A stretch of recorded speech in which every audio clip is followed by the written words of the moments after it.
Possible results and it's interpretation.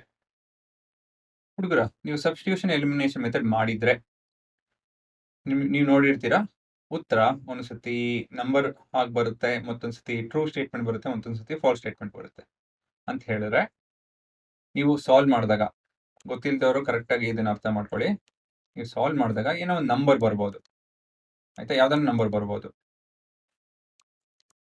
ವೈಯಲ್ಲೂ ಕೂಡ ಯಾವುದೋ ಒಂದು ನಂಬರ್ ಬರುತ್ತೆ. ಒಂದೇ ನಂಬರ್ ಅಂತಲ್ಲ, ಯಾವ್ದು ಬೇಕೋ ನಂಬರ್ ಬರ್ಬೋದು, ಸರಿನಾ? ಇಲ್ಲ ಅಂತ ಹೇಳಿದ್ರೆ 0 = 0, 10 = 10, x = x, y = y, ಏನ್ ಬೇಕಾದ್ರೂ ಬರ್ಬೋದು. -4 = -4. ಬೇಸಿಕಲಿ ಏನಿದು, ಇದು ನಿಮ್ಮ ಟ್ರೂ ಸ್ಟೇಟ್ಮೆಂಟ್. ನಿಮ್ಮ ಟ್ರೂ ಸ್ಟೇಟ್ಮೆಂಟ್ ಬರ್ಬೋದು. ಇಲ್ಲ ಅಂತ ಹೇಳಿದ್ರೆ ಮತ್ತೊಂದು ಪಾಸಿಬಿಲಿಟಿ ಏನಿದೆ, ಮತ್ತೊಂದು ವೇರಿಯೇಷನ್ ಏನಿದೆ, ನೆಗೆಟಿವ್ ನಂಬರ್ = 0, 2 = 3, 4 = 5. ಫಾಲ್ಸ್ ಸ್ಟೇಟ್ಮೆಂಟ್ ಬರೋ ಸಾಧ್ಯತೆ ಇದೆ. Falls statement. ಸೊ ಇದು ಅರ್ಥ ಏನು? ಇದು ನಂಬರ್ ಆಫ್ ಸೊಲ್ಯೂಷನ್ ಬಗ್ಗೆ ಮಾತಾಡುತ್ತೆ. Number of solution.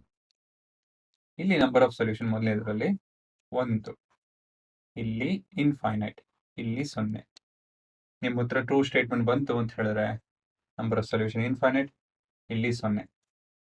ಕೊನೆಯದಾಗಿ ಡಯಾಗ್ರಾಮ್ ಹೇಗೆ ಕಾಣಿಸುತ್ತಿದ್ದು, ಇಂಟರ್ಸೆಕ್ಟಿಂಗ್, ಓವರ್ಲ್ಯಾಪಿಂಗ್, ಮತ್ತೆ ಇದು ಪ್ಯಾರಲಲ್. ಇದನ್ನ ಪಾಸ್ ಮಾಡಿಕೊಂಡು ನಿಮ್ಮ ಫಾರ್ಮುಲಾ ಲಿಸ್ಟ್ ಅಲ್ಲಿ ಬರ್ಕೊಳ್ಳಿ.